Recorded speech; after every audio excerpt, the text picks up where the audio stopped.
Assalamualaikum warahmatullahi wabarakatuh. Alhamdulillah wassalatu wassalamu ala rasulillah amma ba'du.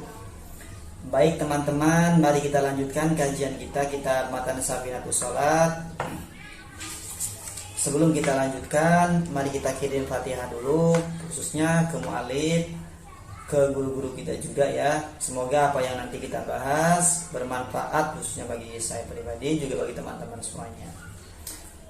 La hadratin nabiyina wa habibina wa syafi'ina maulana Muhammadin sallallahu alaihi wasallam wa ala alihi wa sahbihi wa dzurriyyatihi wa nidatika rahmah musannif bil malikin wa wasifah jami' malaikil muqarrabin khususan malik hadza kitab Sayyid Abdullah Al-Adramin bin Umar wa sunnati Syekh Muhammad Nawawi bin Umar Al-Bantani wa khususan ila man yu'amin wa linasir al-kitab wa khususan ila Syekh Masyayikhina wa liman ijtama'a bisababi wa barakati al-Fatihah.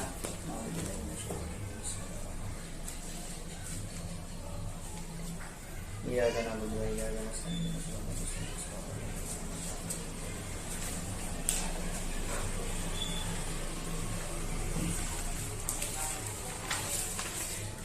A'udzu billahi minasyaitonir rajim. Bismillahirrahmanirrahim.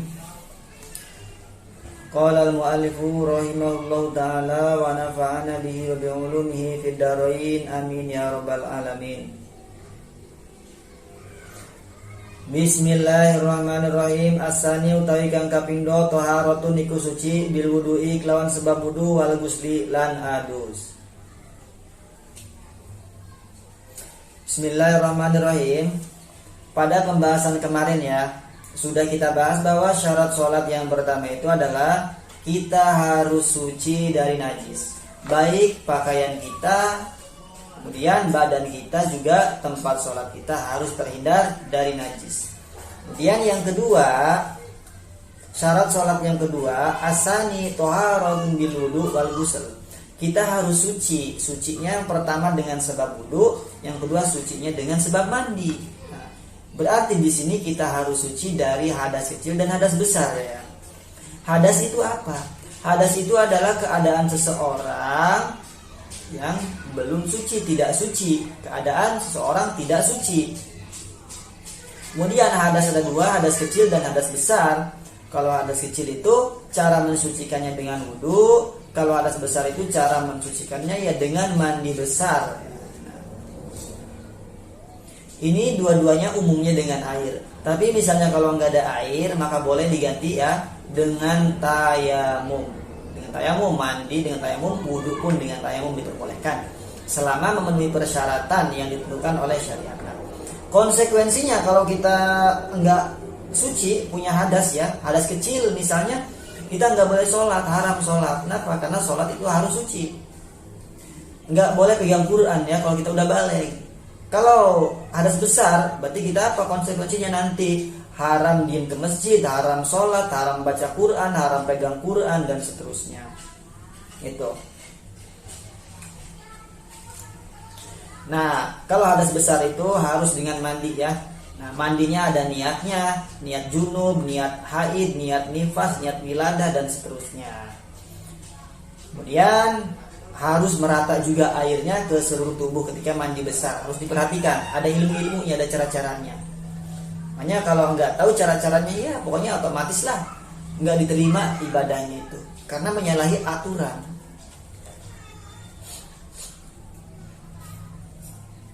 Amal wudu anapun utai wudu fafurudu iku maka utai pardu-pardune wudu sitatun iku 6. Nah, jadi yang pertama dibahas adalah wudu terlebih dahulu ya. Jadi fardu-fardu wudu itu ada 6 perkara. Fardu itu apa sih? Fardu itu sama saja dengan rukun ya. Di dalam masalah sholat, di dalam masalah wudu. Tapi berbeda di dalam masalah haji. Fardu itu apa? Rukun itu apa? Berbeda. Nah, tapi kalau masalah sholat, masalah wudu itu sama, fardu ataupun rukun. Fardu itu adalah inti ya, atau hakikat atau esensi dari wudu. Kalau kita lagi ngebahas wudu, berarti hakikat dari wudu, berarti esensi dari wudu, berarti inti dari wudu. Yang tidak boleh kita tinggalkan ketika kita wudu, berarti kita harus melaksanakan. Kalau di dalam masalah sholat, fardu sholat itu apa? Berarti hakikat sholat, inti sholat, esensi sholat yang harus kita kerjakan, nggak boleh kita tinggalkan. Ketika kita meninggalkan maka batal, tidak sah. Seperti niat, wajib ya dalam sholat, kita nggak niat sholatnya maka batal. Kenapa? Karena nggak melaksanakan esensi hakikat sholat. Berbeda dengan sunnah. Kalau sunnah itu dia meskipun kita meninggalkan ya, nggak mengerjakan sunnah, tetap kalau dalam masalah sholat, sholatnya sah, dalam masalah wudhu, wudhunya sah, cuman nggak mendapatkan pahala.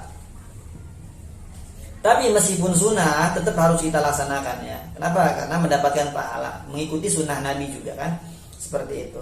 Karena ketika kita menganggap remeh tentang kesunahan ya, maka kita akan disiksa dengan tidak bisa melaksanakan kesunahan-kesunahan tersebut. Itu. Nah, itu jadi fardu wudu itu ada 6 ya. Al awalu utai kang awal niatu toharoti iku niat sesuci lis sholat iku dia sholat, au rafil hadasi atau niat ngilangkan hadas, au nahwihima atawa seumpamane toharo sholat atau rafil hadas. Bil kolbi dalam hati ma awali ghusli wajhi serta awale ngebasuh wajah. Nah, jadi fardu wudu yang pertama itu adalah niat. Bukan di dalam wudu saja, di dalam sholat harus ada niat, di dalam puasa harus ada niat, zakat, haji dan ibadah-ibadah yang lain harus didasari dengan niat. Karena Rasulullah bersabda, innamal a'malu binniyat, segala apapun perbuatan ya, terjemah bebasnya itu harus didasari dengan niat. Nah, itu. Kemudian ulama-ulama fikih ya, usul fikih juga sama.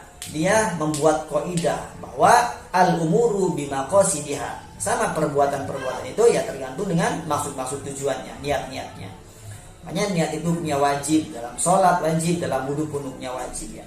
Kalau nggak ada niat yang nggak sah. Dan juga niat itu sebagai pembeda mana yang namanya ibadah, mana yang namanya bukan ibadah.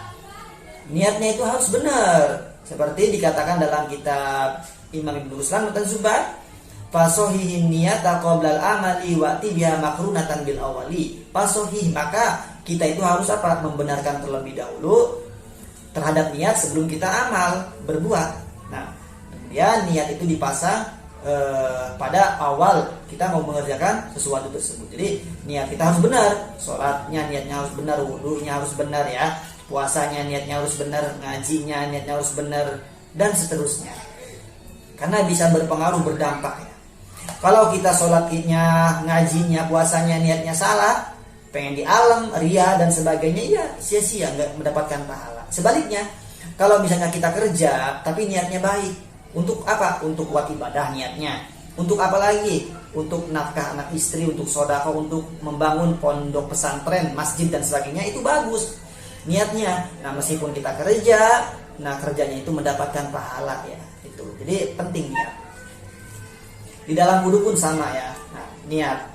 Niatnya bagaimana? Niatnya yaitu niatnya bersuci untuk melaksanakan sholat, atau niatnya itu menghilangkan hadas. Itu ya niatnya. Atau selain keduanya, seperti apa? Seperti di dalam syarah ini dia itu niat wudunya, niat melaksanakan fardu wudu itu boleh. Atau niat wudunya dia itu niat menghilangkan hadas, seperti itu doang boleh. Atau dia niat wudunya itu niat untuk melaksanakan sholat, ngeprih wenang sholat ya. Sholatnya itu boleh dilaksanakan dengan niat seperti itu diperbolehkan. Wastibahati sholat, ngeprih ngewenangaken sholat, itu boleh niat seperti itu. Niatnya di mana? Bil qalbi, di dalam hati. Jadi niat itu adanya di dalam hati ya, bukan di mulut kita.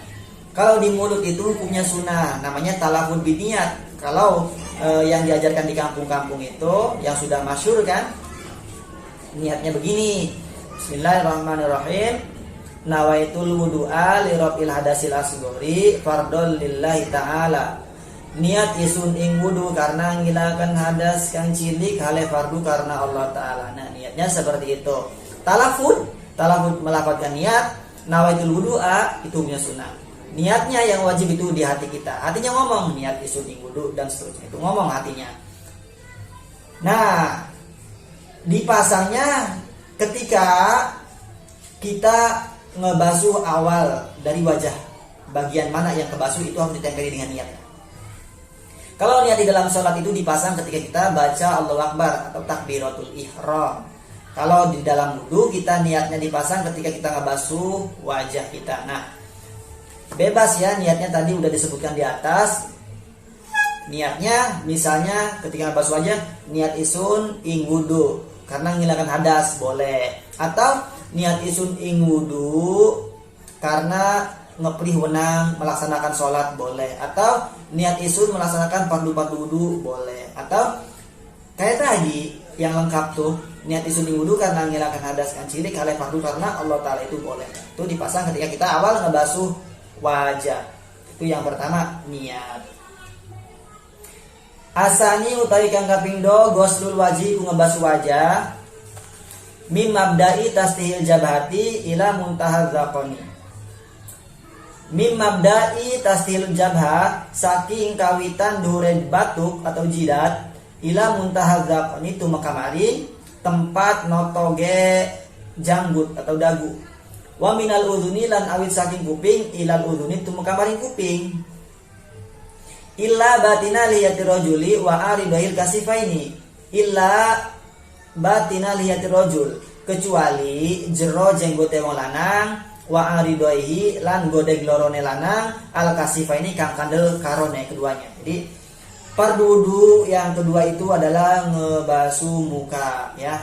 Muka kita dibasuh. Ingat, dibasuh bukan diusap. Ngebasuh itu airnya harus mengalir, sedangkan diusap itu airnya enggak mengalir. Nah, wajah itu batasannya dari mana sampai mana? Kata musonif, mim mabda'i tasdil jabah ila muntazaqon, mulai dari jidat kita, batuk kita bagian atas yang tumbuh rambut ini dari sini sampai janggut kita ini ya, dagu kita ini ya. Nah, itu panjangnya. Lebarnya itu wa minal udhun ilal udhun, dari kuping kanan sampai kuping kiri, itu muka. Lebarnya, panjangnya dari sini ke sini, kemudian lebarnya dari sini ke sini, dari kuping ke kuping.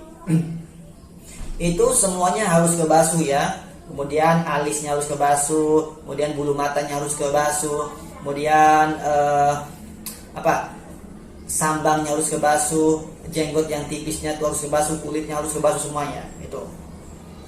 Bibirnya nih, bibir ketika wudhu nggak boleh mingkem. Kalau mingkem bibirnya itu nggak kebasuh maka nggak sah wudhunya, karena bibir termasuk bagian dari muka, harus kebasuh kena air ya, harus diperhatikan. Jangan mingkem, jangan begini. Kalau begini kan nggak kebasuh ketika wudhu, harus dibuka, harus diperhatikan begitu. Harus kena semua ya, batasan-batasannya tadi.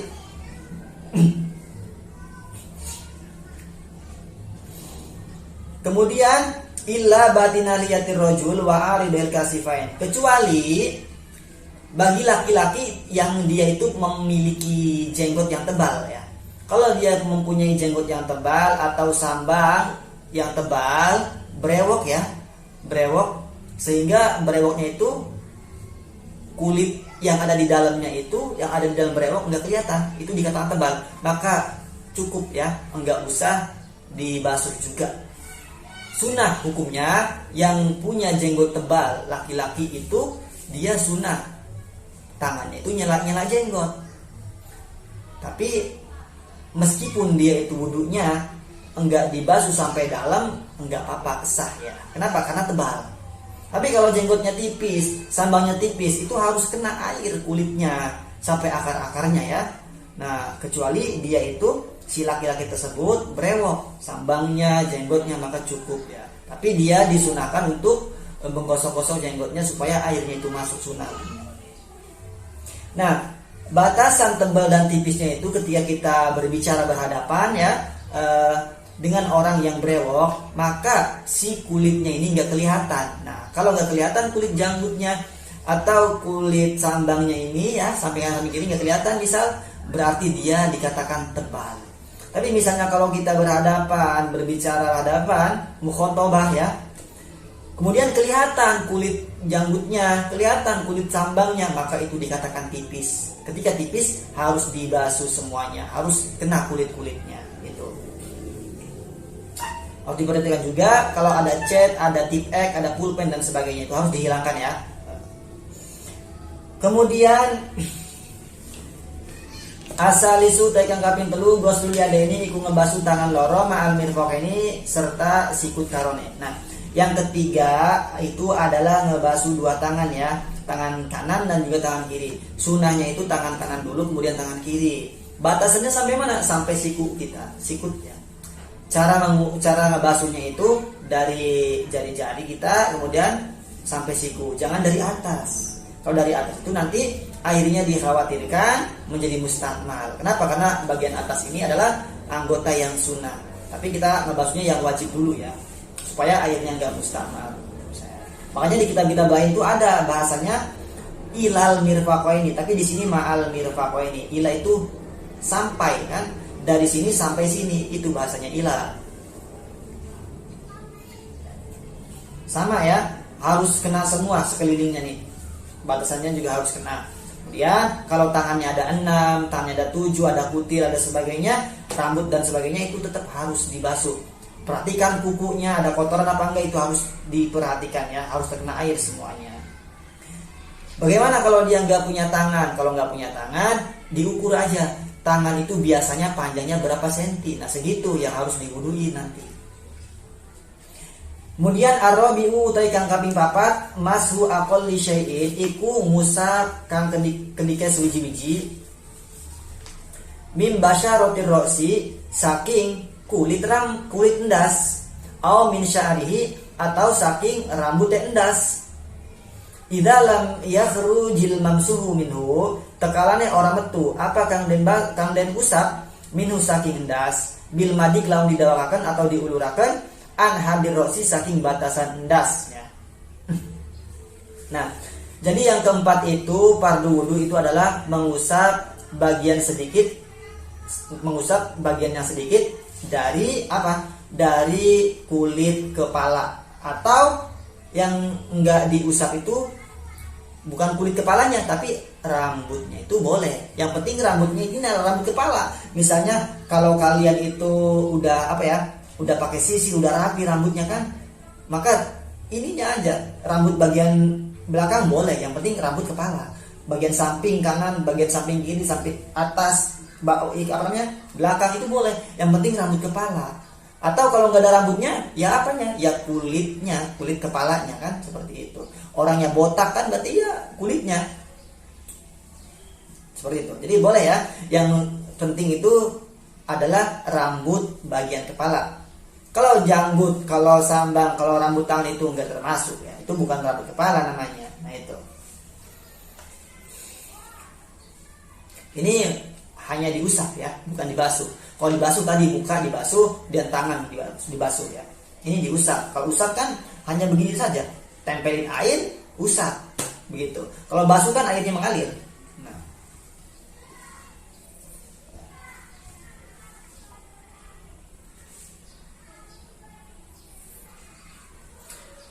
Kemudian al-khamisu dari kang kaping 5 goslur rijla ini iku ngebasuh sikil loro ma'al ka'bah ini sertane kiong karo atau mata kaki.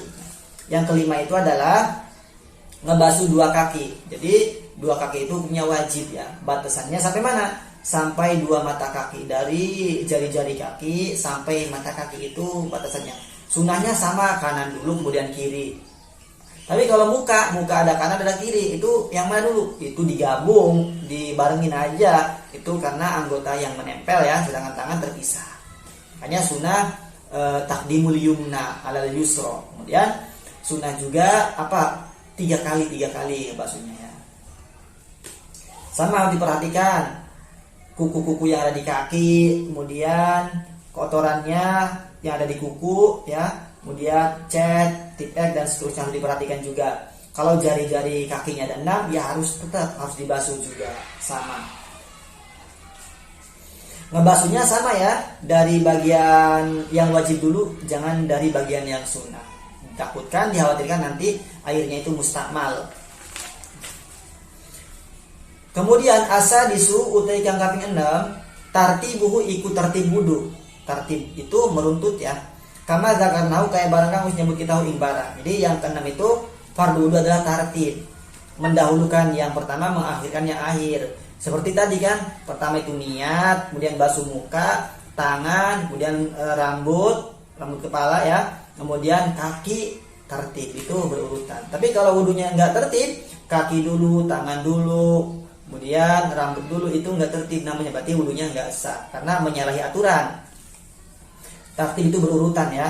Kalau mualat itu berkesinambungan, noli atau berkesinambungan ya. Antara satu dengan yang kedua itu tidak diselang dengan waktu yang lama, itu namanya mualat, noli atau berkesinambungan. Beda dengan tertib ya. Tertib itu nomor 1, 2, 3 dan sudah tertib. Tapi kalau mualat berkesinambungan. Kemudian wayajibu pil waji lan wajib pil waji dalam wajah, wal yadaini lan tanroro warijlaina sinoro goslu juz'in fawqa hududiha. Ngebasuh juz fawqa hududiha ing dalam seduhure batasane kabeh, itu wajah, tangan, kaki. Min jami'i jawani biha saking sekabehe sisine kabeh, itu muka, tangan dan kaki ya. Wa ayajriyal ma'ulan artian tak berjalan apa banyu bitobihi kelawan taibete banyu ala jami'a zaiha ing atase sekabehe bagian-bagiannya kabeh, itu muka, tangan dan kaki. Kemudian kata Ki Musonif ya, wajib hukumnya kita itu ngebasuh melebihi batasan-batasan yang sudah ditentukan. Seperti muka tadi batasannya dari kuping kanan sampai kuping kiri itu harus melebihi batasan ya. Dari jidat ini harus melebihi batasan ya. Tangan juga sampai siku tadi harus melebihi siku. Kaki sampai mana batasannya, sampai mata kaki, itu harus melebihi mata kaki. Kenapa? Karena ada qaidah ya yang berbunyi mala yatimul wajib illa bihi, bahwa wajib tuh. Di syarahnya juga ada sebenarnya. Mala yatimul wajib illa bihi, bahwa wajib. Nah, jadi sesuatu yang mana sesuatu itu tidak dibasuh atau tidak dikerjakan, maka tidak menjadi sempurna, maka ngebasuh atau mengerjakan sesuatu itu hukumnya wajib. Jadi kita harus melebihi batasan-batasan yang disebutkan tadi ya, harus melebihi. Supaya apa? Supaya kita ihtiyat juga kan, supaya ihtiyat, supaya sempurna. Kalau kita nggak membasuh bagian yang melebihi, maka dikhawatirkan nggak sempurna, maka dihukumi wajib harus dibasuh juga ya. Kemudian apa? Min jami jawani biha, sisi-sisinya ya. Sisi muka, atas, kanan, kiri, kemudian tangan juga sama sisinya, seputernya ya, semuanya. Kaki juga sama tuh, harus dibasuh juga. Itu ya wajib hukumnya, harus melebihi. Kemudian apalagi wa ayajriyal mau bitobihi ala jami ajaiha. Nah, airnya juga itu harus berjalan, harus mengalir ya, dengan tabiatnya si air tersebut terhadap anggota-anggota yang disebutkan di atas, yaitu anggota muka, kemudian dua tangan, dan itu airnya harus mengalir, airnya harus berjalan. Berarti anggota yang harus dibasuh itu muka ya, kemudian dua tangan, kemudian dua kaki, itu airnya harus mengalir. Kita harus ngebasuh, nggak boleh diusap. Muka harus dibasuh, tangan kanan, tangan kiri harus dibasuh, kaki kanan, kaki kiri pun harus dibasuh. Sedangkan rambut ini bukan dibasuh bahasanya, tapi hanya diusap saja ya. Itu berbeda antara mengusap dan juga membasuh. Nah itu. Jadi fardu wudu itu ada 6. Yang pertama itu niat, yang kedua itu ngebasuh muka, yang ketiga itu adalah ngebasuh dua tangan sampai siku ya. Kemudian yang keempat itu mengusap rambut kepala. Kemudian yang kelima itu ngebasuh dua kaki, yang keenam itu tartib. Nah ini ada lagunya sebenarnya. Niat basuh muka, basuh tangan keduanya, ngusap rambut sedikit, basuh kaki 6 tartib. Nah itu ya. Jadi yang nggak disebutkan di sini tuh hukumnya sunnah. Seperti apa? Seperti telapak tangan, kumur-kumur, hidung, kuping, itu sunnah ya. Kemudian melafadzkan doa-doa wudhu itu hukumnya sunnah. Tapi meskipun sunnah harus kita laksanakan ya. Kenapa? Karena ketika kita meremehkan, maka kita disiksa, tidak bisa mengerjakan kesunahan-kesunahan tersebut. Wallahu a'lam bishawab. Terima kasih. Semoga apa yang telah kita pelajari hari ini bermanfaat, khususnya bagi saya pribadi, juga teman-teman semuanya. Mohon maaf apabila ada kesalahan dan kekurangan. Wabillahi taufiq wal hidayah. Wassalamualaikum warahmatullahi wabarakatuh.